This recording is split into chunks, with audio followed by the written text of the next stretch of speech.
All right, we are live. Hello, everyone. My name is Crystal Sophia. I am your friendly astrologer and folk magician. And this is our Monday Magic Mood Boost, but it's a pretty special one because it's also going to be the Alchemist Inkwell episode. So, welcome to the Alchemist Inkwell podcast. This is your spiritual podcast for grounded people. As I said, I'm Crystal Lynn.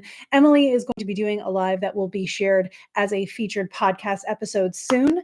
So, this is actually our way of kind of making sure we don't miss content for you all while we are in Egypt. So the situation today is that you will be getting a live broadcast from me. We're going to cover the end of Mars retrograde. We're going to cover the beginning of Venus retrograde. And then by the time we get back and are back together with Em and myself, we'll start covering more about the eclipses and more about the Aries ingress as well. So it is good to see you. What you're going to hear if you're listening to this podcast or if you're watching is me occasionally saying hi to the people in the chat because they're awesome. And some of them, it's really exciting, are actually going to be in Egypt. Actually, of the 4 people, all of whom are beautiful and wonderful people in the chat, I know 3 of them are actually going to be in Egypt. I think maybe even in the same week. So good morning to Danny, Jet, Angela, Liz, Misty, and Rocio. Great to see you. Amber is here. Amber is our mod. So if I miss a question or something, Amber will help me get back to it and we will make sure we cover all of that. This is going to be really fun. Hi, Sophie. Hi, Jackie. I'm excited about this episode because, first of all, I want to celebrate with all of us. Mars is direct, everybody. Mars is direct. You survived. Good morning, Kay. It is the best kind of morning. I went to bed last night about 15 minutes before 9 p.m. and Mars stationed direct last night around literally 8:59 p.m. Eastern time, which was the 23rd of February, the day I'm recording this. And yeah, bye Mars. Actually, more like hello, Mars. Welcome back, Mars. Get your act together, Mars. That's the kind of feeling that we've got going on. So now we have this really lovely situation where we've got a couple days where all the planets, all of them, even the outer planets, are direct. The only slight caveat to that is, of course, Mars just started moving direct. Like it's going to take him a while to even get off the degree he's on. And at the same time, the end of this 5 or 6 days that we get of all planets direct brings Venus into retrograde. These are the 2 planets that actually retrograde the least frequently. And the fact that they're doing one right after the other is a special event, right? I'm going to say special so that it feels a little bit more endurable because retrogrades are by nature frustrating, right? We are a society of people who loves forward momentum. We love progress. We love new things, making things happen, or at least keeping things the way that they are, the way that we're comfortable with them. Retrogrades will pull us backwards, will redraw paths, will take back what they gave, what the planets gave when they covered the degrees the first time. So I'm going to give you all of the key dates of Venus's retrograde, the one coming up, and we're going to talk about it. We're going to demystify it, and we're going to take a little bit of the potential anxiety out of it. You're going to be hearing about this from your social media astrologers. They're going to tell you to be aware of breakups. They're going to tell you that your friends may stab you in the back. They're going to tell you a lot of different things. And for some of us, this may be true. But for all of us together, we're not all living this in the same singular life, right? We're not all in the same singular life timeline. Some people are going to feel it more than others. And I'll tell you exactly how to know about that as well. So we've got plenty of time to go through this. At the same time, I'm going to make sure that I try to weave in answering your questions so that anything my astrology fixed brain doesn't think of, hopefully the people watching today will help me cover that as well. And we'll cover most, if not, hey, all of your questions, especially when it comes to Venus retrograde. Now, if you've got general questions, throw them into the chat. I will do my best to work them in too. I'm pretty good at segues, so we'll test that skill today of how I can maybe answer a question and then also make it relate back to our focused topic. So let me just jump in here and say hello to some people. Christina's here. It's so good to see you. Magical Moon Gang. I really like that. That's a great name for this group. Yeah, driving right over those speed bumps. That's a really great way to encapsulate Mars retrograde for sure, Misty. It's good to see everybody. Hi, Brittany. Feeling much invigorated today. I did wake up feeling better today. Sleep was rough over the weekend as Mars slid to a halt. getting ready to move forward again. I don't know if it was just the Mars retrograde period and my sleep will get better, or if it's other situations that in my life tied perfectly, like to the day, with Mars's cycle of Mars retrograde. And this is because, and maybe this is where we'll get into this first, this is because Mars, for me and for the person that was also involved in the story of Mars retrograde in my world, we both had very prominent Mars energies, not only in our personal timing techniques, which when we talk about timing techniques, what we're doing is we're taking the chart, your natal chart. And if you want to think about it as like a ball of yarn, when you're born, you start pulling on that thread of that ball of yarn. And you can think about the placements in your chart as little knots in that ball. And every once in a while, you pull out one of those knots. And so that becomes the main focus of your life for that period of time. That knot would represent a planet taking over rulership of that period of your life. There are many ways a planet can do this. There are multiple timing techniques, and several astrologers over the millennia have posited ways that we could create sort of a PEMDAS order of operations situation of which one to prioritize and how to sort of narrow it down over periods of time. I have studied it a lot. And so I get into it a lot. And I do it for my clients individually. And I also do it for the world, which is world astrology, also known as mundane astrology. So in that, we end up doing periods where, Mars could be retrograde, but it may not affect you. There have been Mars retrogrades in your life where you had no idea something was going on. That's not a bad thing. However, if you are a person living in the United States this year, Mars had rulership from 2024 March to 2025 March. We're still in it. And so Mars retrograde hit the US a little bit more poignantly, a little bit more directly than it may have if Mars weren't the ruler of the year for us. The same goes for individuals. Some of us have Mars taking the reins or holding the microphone at certain levels of our timing. And so when I look at the year for myself and this other person, and I noticed a lot of stuff that was happening to us was lining up with Mars's timeline, I thought, okay, Mars must be highlighted somewhere. Where is this so that I can align with it, so I can work with it, right? And of course, I found it on multiple levels. And I took it to my mentor for some peer review, as I always do. And we found it there as well. And then when things resolved just days before Mars Direct, we kind of got our answer that yes, this was the timeline we're working with. And now I'm looking at Venus retrograde and saying, okay, well, how important is she in both of our charts, in both of our timings for this year? And so it's a matter of, is it both of us that are going to be going through something? Is it one of us? And then like, if it's not me, I can play the support role, or what, that kind of tells you it's your script for what your role is during this drama that unfolds. So going to take a break again and dive back in. That's a little bit of how we kind of apply timing techniques in astrology. And we call it metaphorical time for the most part. If a planet is the time lord, it's because of a metaphorical or non-real time situation that we are pulling out again from that ball of yarn. However, the real time, the transiting planet is doing something and it has rulership. So we take that into account for exact moments within the year, within the month, within whatever epoch of time we're working with, to say this is when a big plot is going to develop, part of this story.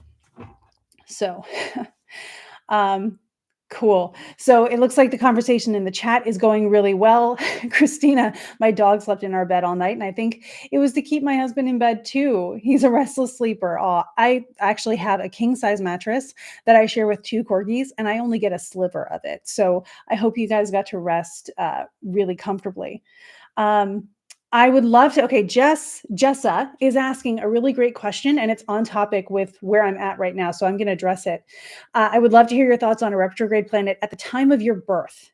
Jessa, this is a great question. It is what you hear on social media, right? What you hear on social media is that if you have a Mercury retrograde in your birth chart, Mercury retrogrades are easier for you. This is not true. I can speak from experience.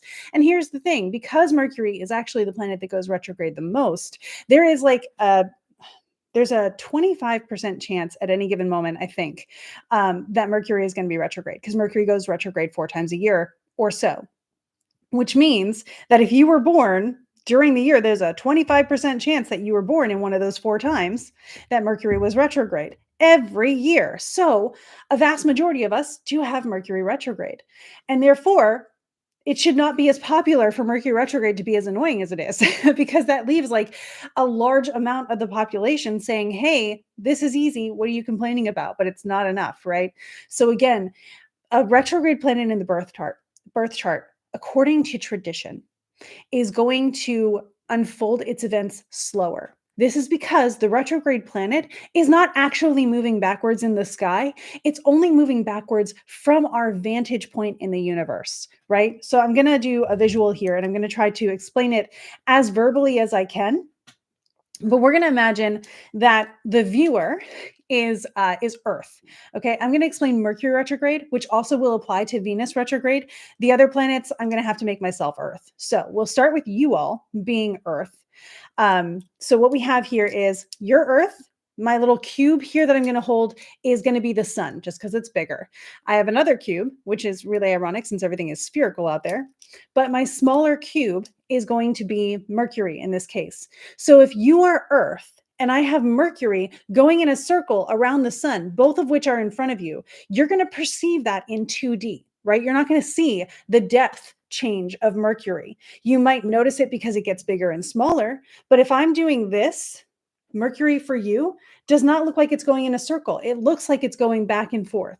So if I do it this way and I hold my little square and I have Mercury on the opposite side of the sun, and then I bring it around, it's closer to Earth. So it's a little bit bigger. This is that apparent magnitude we hear about in astronomy. This is also what factors into our ability to have eclipses the way that we do. And so the apparent magnitude of Mercury will get bigger because it's closer to Earth on the interior between the Earth and the sun. But when it goes behind the sun again, it's going to appear smaller and it's going to appear to just be retracing this line that it's been doing. So when it's between us, that's actually the retrograde. That's what they consider the retrograde, when it appears to be moving backwards by degrees across the sky. And when it's on the opposite side of the sun, not always blocked out by the sun directly, but certainly you don't look at it because you'd be blinded by the sunbeams. So it does disappear for a while and it comes back out on the other side, as all the planets do when they get to that point in their synodic cycle or their cycle around the sun. And so you have a planet that just appears from our perspective to just be going back and forth like a windshield wiper, when really there's third dimensional depth there that we don't get to see from our vantage point. If we were looking top down, we would get to see it, but that's not what we see here, right? So because we have our vantage point from standing on Earth and marveling at the sky, we do have to kind of remember that there's depth out there, that it is deep in space. And so outer planets, because they're beyond Earth and the sun, they will have like a full cycle. They'll be on the other side of Earth, where Mercury and Venus don't really get to that side. They don't cross over Earth's orbit to go beyond us, right? So those planets have a different way of noticing when they're going to be retrograde, but they also do appear to go backwards, Mars included, right? So Mars appeared recently to be going backwards in the sky, even though Mars was just progressing on Mars's normal orbit. So when you have this in your natal chart, Mars retrogrades every 2-ish years or so. Venus retrogrades every year and a half or so. The outer planets retrograde every year. And they have like one long retrograde each year that lasts months. And then Mercury will retrograde 3 or 4 times a year. The moon does not retrograde because it's orbiting us. So we're always seeing it go the way it normally would because it's going around us. We don't have to deal with it moving back and forth around another circular point. So if you have a retrograde planet in your chart, you're going to look at what that planet signifies as a planet in general. So Venus would be, friendship, the arts, valuables, beauty, that kind of stuff, romance. Mercury would be commerce, merchant stuff, calculations, learning, communication styles. Mars might be ambition, challenges, those kinds of things. And so you'd say, okay, Mars does that, but how well does Mars do it in my life? Remember, you are specific because you have your specific natal chart. So you would want to say Mars, who does these things, the character Mars has this personality, and we know it pretty well. And Pluto also does retrograde. Yep. And so Mars is going to be retrograde in your chart. And if you're having a Mars return right now, which means Mars is at the place now where Mars was when you were born, then Mars is actually in the sign where Mars doesn't get to Mars very well. This is the sign of Cancer, where Mars is considered to be in his fall. And so he's not able to function very well. He doesn't have the reputation he needs or the support he needs to be able to do things in the martial way. He's in a watery sign. He's a hot and dry planet. He wants to light fires and he's getting doused, right? So Mars doing all these challenges and things, those challenges are going to show up in more of a watery way because that's the environment Mars finds himself in. And so those significations of your Mars in that environment doing those actions may unfold later in life than for anybody else or for other people who might have Mars direct. The promises of Mars will come later or slower than typical. And they might show up in unconventional ways because Mars is not moving conventionally. So that's really all we're looking at. We're looking at the nature of the planet and how it's moving.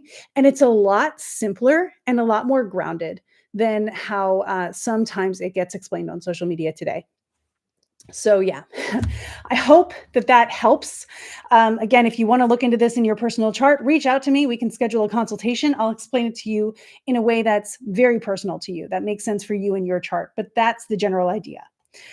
All right, let me catch up a little bit here. How do you tell by looking at your chart if a planet's retrograde?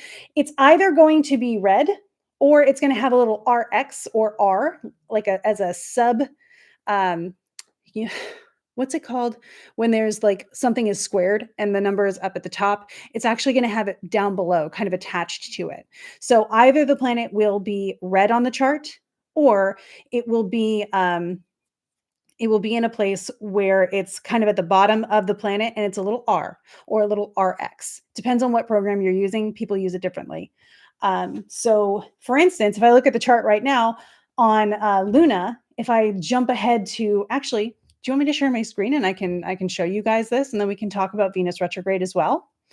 Hopefully, my face won't get in the way of stuff, but what we'll do is our best, honestly. But we'll take a look at this and I'll show you how it works. Cool. Yes, please. Cool. Mine had an R at the bottom of all 5.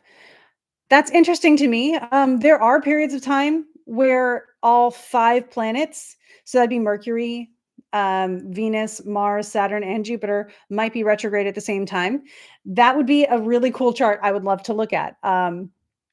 Yeah, so I'm going to go ahead and I'm going to share my chart. I did something that I'm hoping makes it easier, but you guys tell me if this is working well. Okay, so yeah, and then my face is still covering it and I can't move it. That's such a bummer. Okay, so that's okay. As you can see, most of our planets are up in the upper hemisphere of this chart anyway, so we don't have to worry about anything down there. My face is actually not blocking anything. So what we're seeing here is Venus right there is, hang on, I'm going to make sure you can see it on here. Venus here, she's direct right now. The only thing on this chart that is retrograde is going to be the nodes of the moon because they're always retrograde. That's just how they move. It's a whole other talk. It's a whole other thing. But if we take Venus here and we go to our event navigator and say, okay, when's Venus going to go in a direction change, retrograde? She will move RX right there on March 1st, 2005. And we can actually click here and see it. And now we look at Venus and she is red. And that indicates in this program that she is retrograde. The cool thing about this program also is it does have that little RX there, so you can see it. You'll see it on the nodes there too. So that's a really good indicator. You'll see something similar to that in most programs. Yeah, so a lot of us are going to have retrograde planets in the chart. It's kind of rare for all planets to be direct. So we have, 6 days of it right now before we go into another period where Venus is going to go retrograde. In that time, Mercury is going to go retrograde. After that, we're going to start looking at some of the outer planets, thinking about going retrograde. It's a lot. So don't worry. We actually might have a period where all planets are direct later in the year, but it's a really nice time when they are. And so we really enjoy it. The unique thing about right now, and I am going to return us to today. So let me just bring it up here. There we go. All the planets are direct on the chart today. But what we'll notice is that Mars has literally, and Mars is down here in Cancer. There we go. Mars is at 17 degrees of Cancer, where Mars now stationed direct since last night. But Mars is going to hang out there for a while because, if you've ever had a really slow day where everything exhausted you, do you jump out of bed the next morning and go for a run? I mean, sometimes you might, and good for you. But a lot of us will need that rest. So we take our time getting back up to it's kind of like a locomotive, right? The locomotive was chugging along, stopped, and now we have to pick up momentum again. And it's the same thing for the planets. In the sky, they are going to pick up in their speed. Again, they are not zipping through the sky faster in actual space in astronomy. What they are doing is, from our perspective, covering distance more in our sky. So Mars is picking up speed from our vantage point, but Mars is going around the sun the way Mars usually does. There is no chaotic situation here. It's actually very predictable. We could have predicted it thousands of years ago. We can today predict thousands of years in the future, all of this stuff. It's really easy and predictable, which is one of the things I like about it. So what we have there is Mars at 17 degrees. Venus is at 10 degrees. Now, if I click on her, right, we know that she is going to go retrograde later this week, and she is at 10 degrees. So that's two planets that aren't moving this week. So while all the planets are direct, two of them, Mars and Venus, are not moving, like maybe a couple minutes of a degree, right? Like inching. And so it's a lot of standing still energy as one planet picks up momentum and begins moving forward, and the other one slows down to a point of actually moving backwards. So that's the kind of thing we want to keep in mind as we're navigating this week. If it feels like relationships, goals, ambitions, our creativity is standing still, it's hard to express ourselves because we're just sort of stuck in a moment. That's okay. You're not doing anything wrong. The energy is that wonky. It's a situation that we find ourselves in. So the best thing you can do, perhaps, is to say, like, okay, I have a moment of stillness that I am given right now. What am I going to do with this moment of stillness? Do I bide my energy? Do I make plans for what I'll do? You could try to bust through creativity blocks. That's an option if you have like a deadline or you feel so called. But I'm actually going to take this time and try to understand stillness, which is not my nature. So hopefully that helps as well. I'm going to pop around here because I do see that I've got some questions that I want to bring in. Let's see. So Mars can be retrograde, Christina. The sun cannot be retrograde, and Jupiter can be retrograde. The sun, if it's red, is probably in a red sign, like a fire sign. So that's what I would be looking at if you were born in Leo or Sagittarius or Aries with the sun there. Yeah, because the sun doesn't move retrograde. We all go around the sun. So it's always going to go across the ecliptic steady around the year. If the sun went retrograde, I would be concerned, actually. That would be really interesting. Exponents. That's what I was looking for, Hunter. Exponents are the numbers at the top of numbers when you think of something to the third power, which is actually cubed. So it's the opposite of that. Let me see something.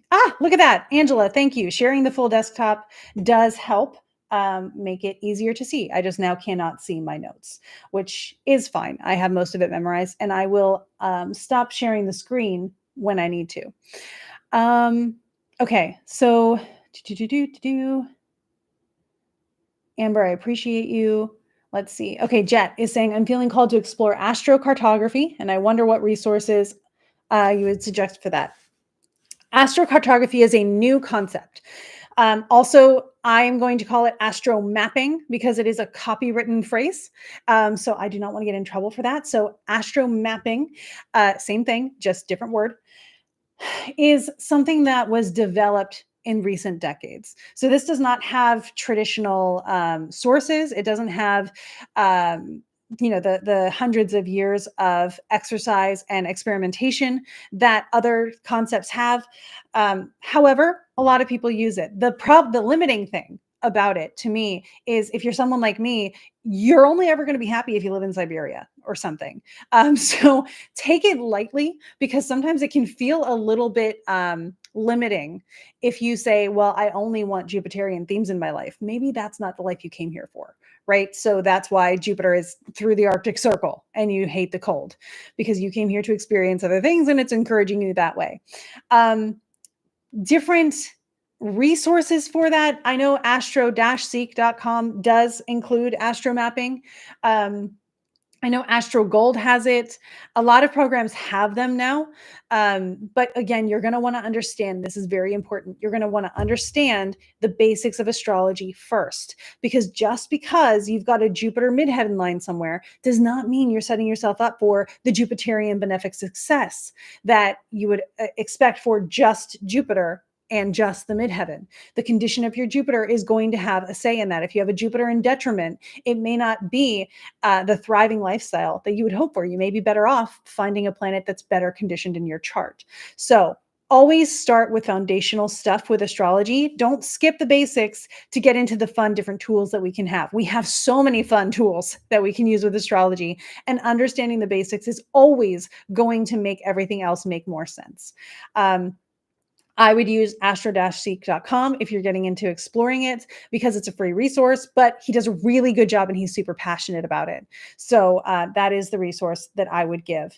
Yes, of course, there's always plenty to learn. One of the reasons that I love being an astrologer is I'm never going to actually know everything, and that's kind of nice.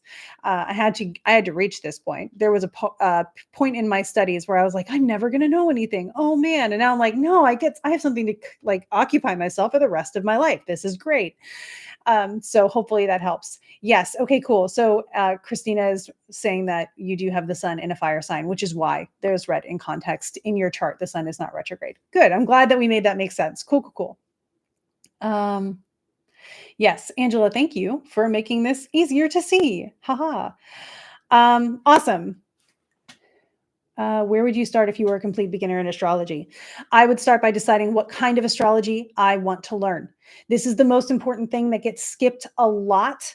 Astrology has blossomed in many ways into different schools of thought.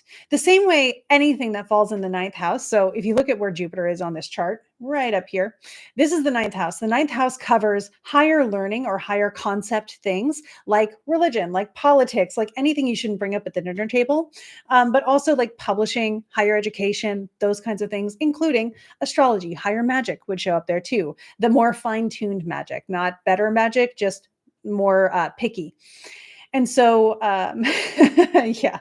So if you were just beginning with astrology and you were looking for where do you want to start, you want to pick your path. It's kind of like when you're just beginning a Dungeons and Dragons campaign, you got to decide what role you want to play. And therefore, you want to look at astrology and say, what do I want to do with astrology? What do I want astrology to actually be a tool for? And from there, you'll be able to say, well, I want to learn about, literally fate and fortune and how to do timing techniques and all that stuff. Hellenistic astrology has got your back. If you're looking for a teacher, I volunteer. I have a student study group and I adore it. It's literally one of my favorite things in the whole world. If you're looking for something a little bit more on the evolutionary side, and not like Darwin evolution, but like soul evolution, there is a branch of astrology for that of course is a newer development, but they have their techniques. And so you want to find people and you can search, evolutionary astrology teachers, evolutionary astrology classes, evolutionary astrology podcasts. A really good starting resource that interviews a lot of astrologers from across the board is the Astrology Podcast by Chris Brennan.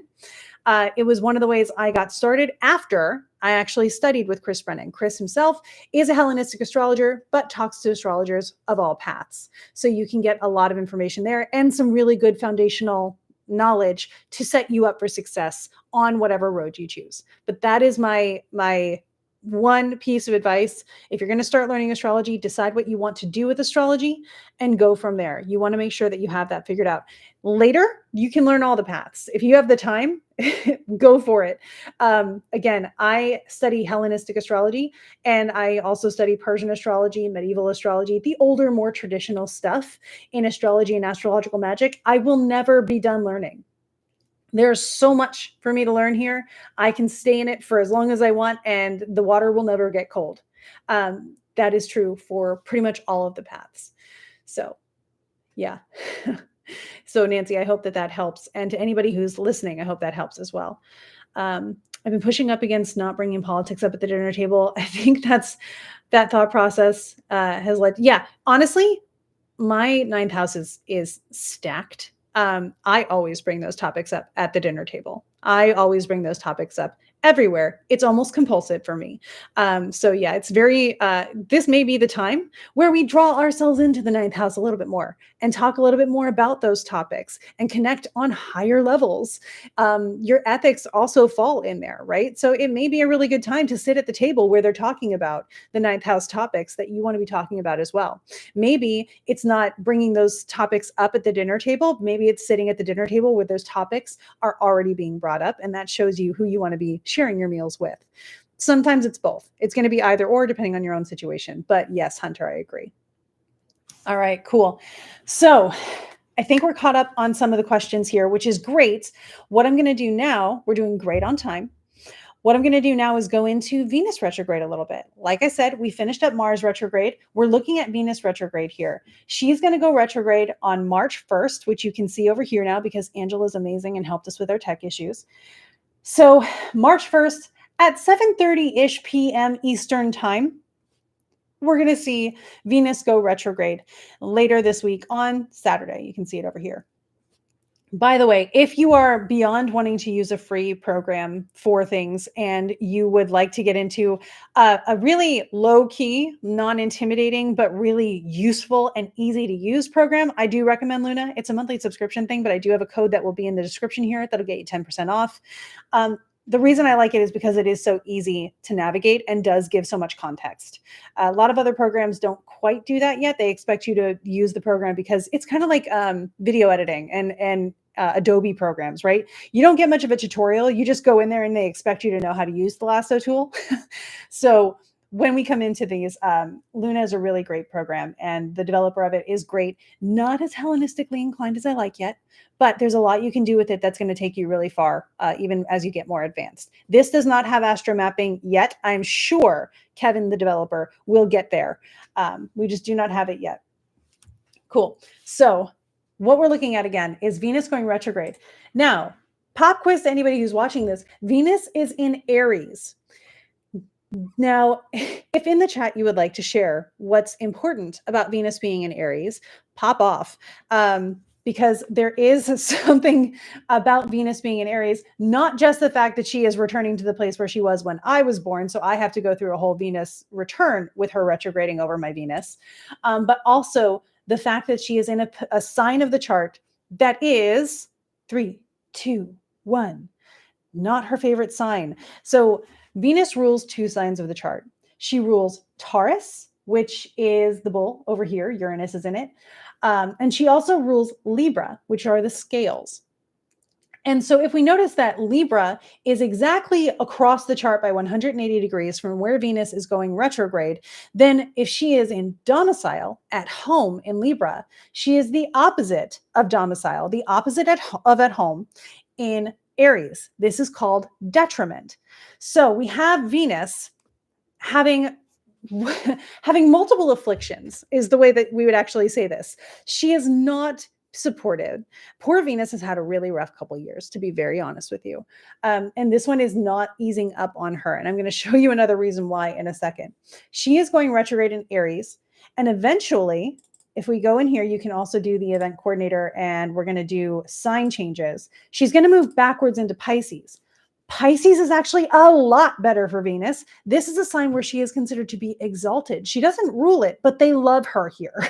So Pisces is Venus's favorite place to be in. When she goes back into Pisces, though, she will still be retrograde until she goes direct on April 12th.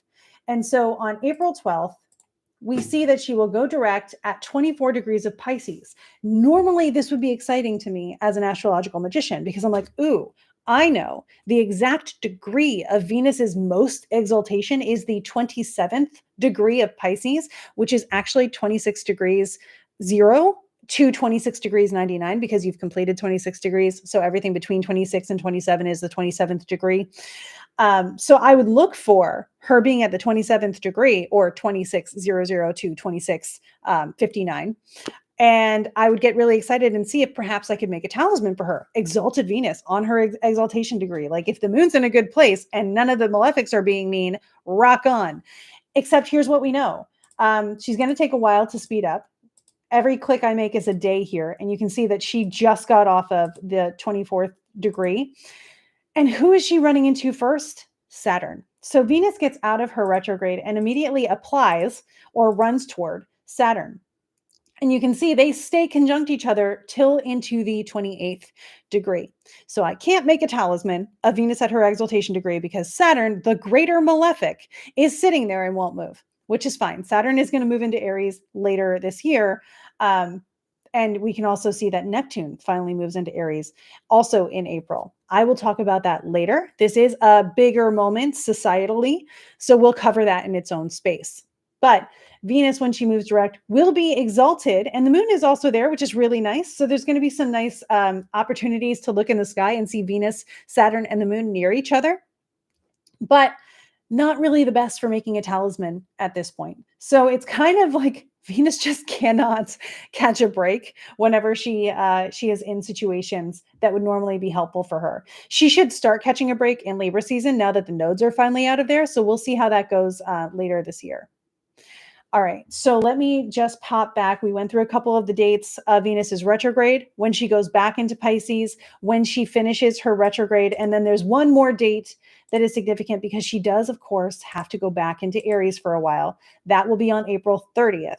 So on April 30th, Venus is going to go back into Aries and actually move through there and finish her journey there on the same day of a really lovely Moon-Jupiter conjunction, which we love. She will then get out of detriment and move on into being in domicile on June 6th. So June 6th, Venus is no longer retrograde. She's no longer in a bad sign. She's where she likes to be because she rules Taurus. So we get Venus in domicile, direct. She's far enough away from the sun that she's not under the beams. This is a good time for Venus, especially until she runs into Uranus, but we've got the whole sign before she gets there. So we love this for Venus. Venus is out of sight from Saturn. As you can see, Saturn here has just come into Aries at that point. This closeness between Saturn and Neptune is something I will be talking about for a full year. Don't worry about it yet. We will cover it in its own topic. She will have this square aspect from Mars to contend with, but that's okay. It happens. We're just glad they're both direct, and Mars at this point is out of Cancer, so also not as afflicted. So if you think back with me for a second, when we come to right now, we have Saturn, who, take it or leave it, in Pisces. Mercury does not like being in Pisces. Mercury is actually detriment and fall in Pisces, not Mercury's favorite look. Venus is in detriment in Aries. The moon today, as we're recording this, is in Capricorn, but will move to Aquarius later. Capricorn is the moon's detriment sign. And opposite the moon, we have Mars in the sign of Mars's fall, with Jupiter also in the sign of detriment. Can you see why it's been a hard year so far? Because the planets have been struggling. And so anything that corresponds with what they can offer us, if you think about the planets as deities being like, here, have all this stuff that I can give. They've been giving us rotten stuff. It's because that's what they have, but they're giving it anyway, right? So after April, into May, and especially into June, I get a lot more optimistic. I get a lot happier, and so do the planets. So there's a lot to see there, right? And we will cover this again as it goes on. But Venus retrograde in March, we have Venus retrograde, we have 2 eclipses, the Aries ingress, and a Mercury retrograde to contend with. All of those happening, of course, with Venus in detriment and Mercury in detriment. There's a lot of enduring kind of energy there and a lot of intensity going along with those eclipses.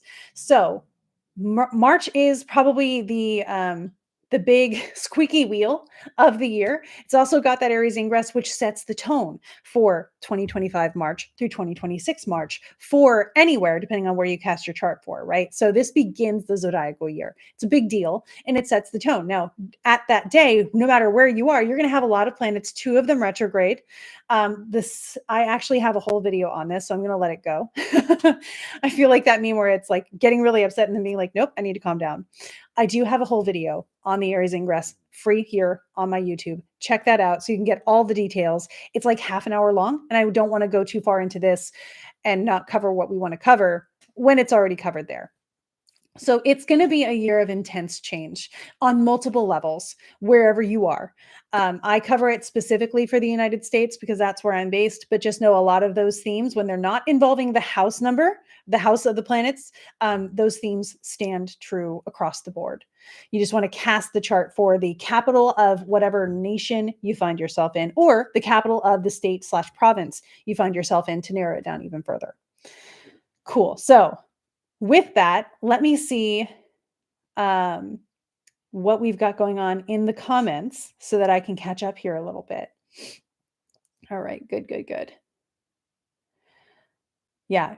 So going back to Jet's question, I'm glad you asked too. It's really important to get context. Questions are how we learn things. I always welcome them. Yeah.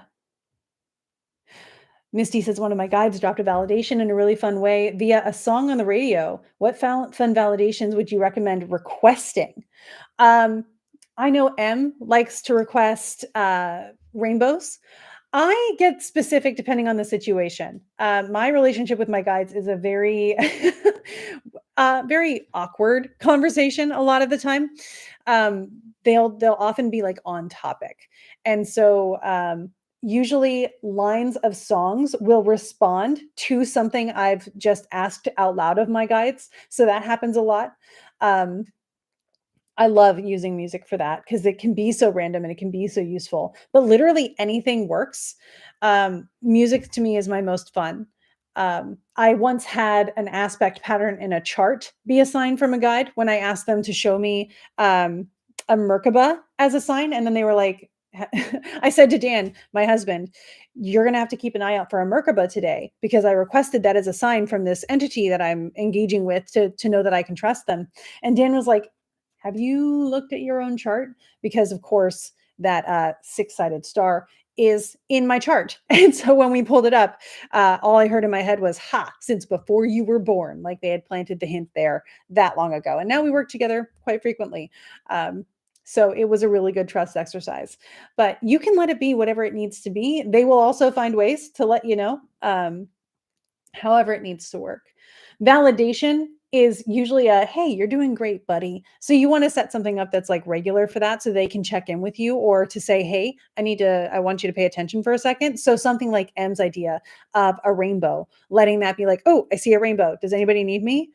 Is an option. Or, oh, I see a rainbow. I'm on the right path. Yay, me. Lots of people will use angel numbers for this. It's an excellent way to do that. Yeah. Cool. Going through some questions here. Thank you guys so much for being so engaged. This is going to make the podcast episode so much more interesting for people. I appreciate it. Yeah, so we had our pop quiz. I lost my place. There we go. Yeah, Venus in Aries, Jessa, is also my placement. So I relate.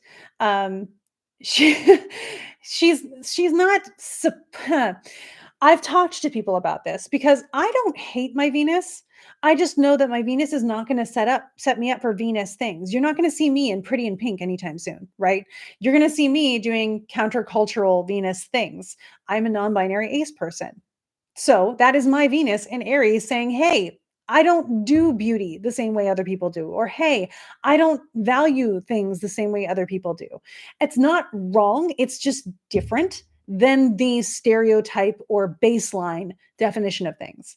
And so, yes, she's not going to set me up for easy romantic stuff. But also in living my life, I've also learned to value different things. If that's not what's going to be in my paint set, I'm going to use the other colors to paint, and I'll use red, for instance, sparingly, and it will be accents to my life. And that's okay. We learn to live with our charts in the first 30 years of our life, especially. And my phone just went off, so hopefully that helps somebody. And so it's not that you're going to be ruined. You should never be afraid of your chart, especially the older you get. You've survived it this long, right? You've already done this.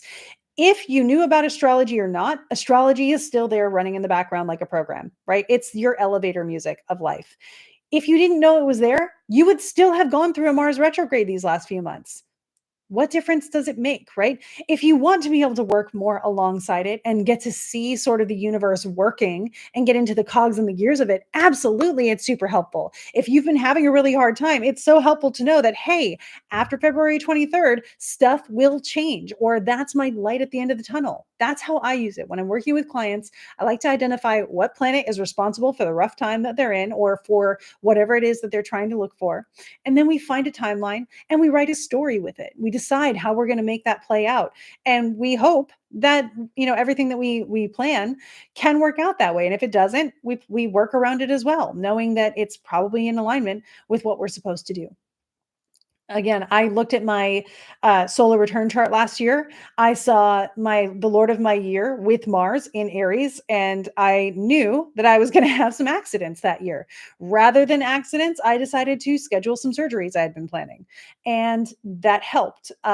There have also been more minor accidents, but on the dates where something big would have happened, according to my astrology, there was a surgery there, and so something big did happen, but it was because I chose it or because I took that opportunity to choose it. So that's where some of the magic can come in to using astrology that way. Nothing to be worried about. You can use astrology in your favor, but just know whatever you're doing, you're going to be okay because if you knew about it, if you didn't know about it, you'd still be living your life. So I don't want us to get too stressed out because we're aware. That is a rite of passage when you're doing astrology. Don't worry about it. Like we've all been there. This is where I've landed after kind of going through that process. So I hope it helps you too and makes that process a little bit more graceful for you. Um, what is the significance of Venus in a given house? How can we understand what Venus will affect us these next 6 weeks? Okay, so there are 12 houses. So I'm going to encourage people to look up keywords for those 12 houses because I don't want to go through all 12 of them. Um, what you're going to want to look for though is Aries. Where is Aries in your chart? Which house? If it is in the first, the 10th, the 7th, or the 4th, making that cross across the chart, either going horizontal or vertical, then you may notice it more. Also, if Venus is a Time Lord for you this year at some level or another, you may notice it more. If she has a Time Lord, you'll notice it because she is in charge of your year. If she is in an angular sign, you'll notice it because she is occurring in a part of your chart that is more noticeable for you. Those angular points are the points where activity happens in our chart, right? Especially the first, 10th, and 7th. The fourth house, not as much, it's still there. But when it happens in that first, the house at the 9 o'clock position has a one with it. The seventh, exactly opposite the first. Actually, I'll show you right here.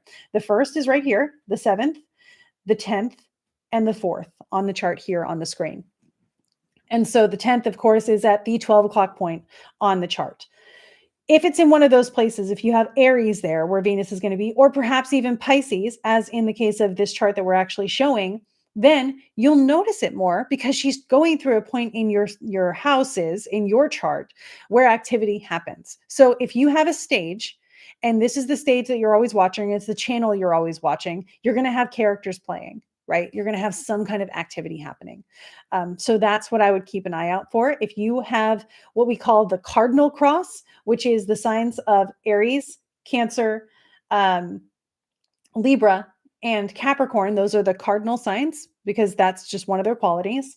Or if you have a mutable cross, which is Pisces, Mercury, Virgo, and Sagittarius, if you have those on your angles in some way or another, then this is going to be angular for you at some point. Refer to the dates earlier. And then you might notice it more. And again, of course, if Venus is a Time Lord for you on some level, then you may also notice it more, regardless of where she is. You can also see if Venus is in a prominent position of your solar return chart, which is the chart on your birthday for the moment when the sun came back to the point where the sun was when you were born. Again, this is why it's really helpful to have an astrologer do a lot of this for you, because that's where you get into this is how it actually makes sense. Social media, we try to say, okay, if it's angular, that's the easiest thing I can offer you, but it's very surface level. So I try to give you a little bit more here on the podcast. Cool. Um, cool. Yeah. Amber says, I get spiritual validation from conversations syncing up. Literally last live with Crystalline said something that I needed to hear. Yay. I love being part of people's validation. So thank you for letting me know about that. Yeah. Deity sass is real, Christina, for sure. Yeah. Happy early birthday to Jessa. I'm going to say that out loud. That's fun. Uh, Cool. Thank you, Jet. Um, let's see. Just catching up on the chat here. I'm almost there. Uh, Amber says astrology, don't worry about it, in the New York City Brooklyn accent, which I am not good at, so I'm not going to butcher it for you, but you can imagine it. I'm sure Amber could do it very skillfully. Rocio says, I noticed so many sevens on Friday. I saw 777 and 777 on a TikTok. Then later that night, 777 while in a number seven donating chair. What are some things that seven could mean in numerology? Seven is a number of change. It usually means you're going through something, like you're going through, so often it means like you're going through something that feels hard right now, but it's a transitional period. So in numerology, seven is a number where it's like dun dun dun. You're going through change. There's stuff changing and it's evolving into something. Not necessarily a bad thing. Seven is also lucky in other cultures. So I would ask first, rather than numerology, I would ask what seven means for you. And then if you don't have context for seven on your own, I would start looking into other techniques that could give you some symbols to use. But always go with yourself first. Yeah. Yeah, I'm really glad that the longer explanation of how to know if Venus retrograde is going to affect you uh, is helpful. I often worry that I get too wordy with it, but this is long form video, so we have that grace that we get to use. Jessa, it'll be really nice to see you in Iceland. I'm looking forward to that. Kay asks, will the Venus retrograde reflect anything back from last Venus retrograde in Leo? Not necessarily last Venus retrograde in Leo. However, you bring up a great point that I wanted to bring up, Kay, so thank you. Venus has what's called a minor period of 8 years. So Venus will go through the zodiac every, I think, like 18 months or so. She goes around a full circle. However, in her relation to the sun, she has a period of 8 years. So it takes her 8 years to get back to exactly where she was in this sign related to where the sun is in whatever sign it is in the chart. For this situation, if we want to say that Venus, let's go back to Venus retrograde's start date on March 1st.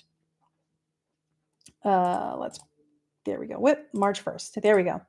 Okay, so we'll go to Venus retrograde's March 1st here. So she's at 10 degrees of Aries. The sun is at 11 degrees of Pisces. The last time this happened approximately would have been 8 years ago. So somebody help me out with the math in the chat. 2025 minus 8 is, I'm really asking for help. I actually can't do mental math. So I'm pretty sure that that's going to give us 2017-ish. So yes, 2017. Cool. So 2017 was the last time that Venus retrograded in Aries related to the sun as she is now. So you're actually going to want to throw yourself back to 2017 and ask what happened back then during Venus's retrograde. And for that, then you'll say, okay, what was I going through at that time? I can already tell you it's coming up for me already. And you'll say, okay, I was going through this kind of thing in my life. Now, we can say it was around the same time of year because the sun was in Pisces at the time, right? So we know that it was Pisces season, which would put it sometime in the February, March period in 2017 into likely April or so. So think about that frame of time and see what was going on for you, particularly in things that Venus does, right? If it's something like communication and transportation, that was Mercury, right? We want to look at how your relationships were doing, how your art was doing, what your interests were, how you were maybe spending your money. Again, the house topic is going to play a role here as well. You know, if she's in the second house, it might lean more toward the money. If she's in the fifth house, it might lean more towards romantic relationships, those kinds of things.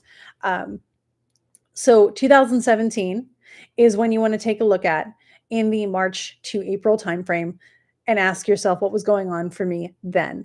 Venus she has this really cool cycle that when you chart it all over the place, she creates like a 7-point star, I believe. And so it's really pretty, but that also means that when she retrogrades, it's often in the same element of sign. Mercury is doing the same thing. Mercury is also retrograding primarily in fire signs. Mercury is going to retrograde in Aries and then back into Pisces. Mercury last retrograded in Capricorn and then back into Sagittarius, then previously in Leo. And so they're going through these trines. Venus is doing it projected over a longer period of time. So Yes. So we are down to 5 minutes left. Thank you guys so much. We have time for a couple more general questions. Let me know, did what we covered make enough sense? Is there anything that you're like, hey, in the last 5 minutes, can you help me understand this better? Because I want to make sure that this is helpful for everybody who's listening and watching. Um, yeah, cool. Yeah, we will be back. Okay, so this actually is a good opportunity. You're not going to see a Monday Magic Mood Boost for a couple weeks until the 16th, hopefully, of March. I might be jet lagged. So I'm hoping I'll be here. I likely will be. You guys are really fun. So that will be the next Monday Magic Mood Boost live on my YouTube. But next week, you will get a podcast episode where we interview a sound therapist that is a human being who's very important to me. The following week, you will get a replay of one of Emily's lives, and then we'll be back. So you're not going to miss anything on the podcast. Don't worry, but we are going to have 2 weeks where we don't have a YouTube live. I apologize for that. The time difference would not make it ideal for anybody. Trust me. So let's hold on to our good vibes in this period of time. Venus retrograde is going to begin. We're going to have one full lunar eclipse. I have that explained again in that Aries ingress video, so you're already covered. I already have posts scheduled to come out on all of my platforms to guide you through those. So you will be held no matter what, because I planned ahead to make sure that the content is there, and I will be able to respond to comments and things while I'm abroad. So I'm still connected, just can't produce new stuff while I'm there. So for the new moon this week, that video, I actually have a full video that will be coming out probably tomorrow. It's set to launch on YouTube. You can also check out my newsletter, which you can get that will give you moon updates for every new and full moon.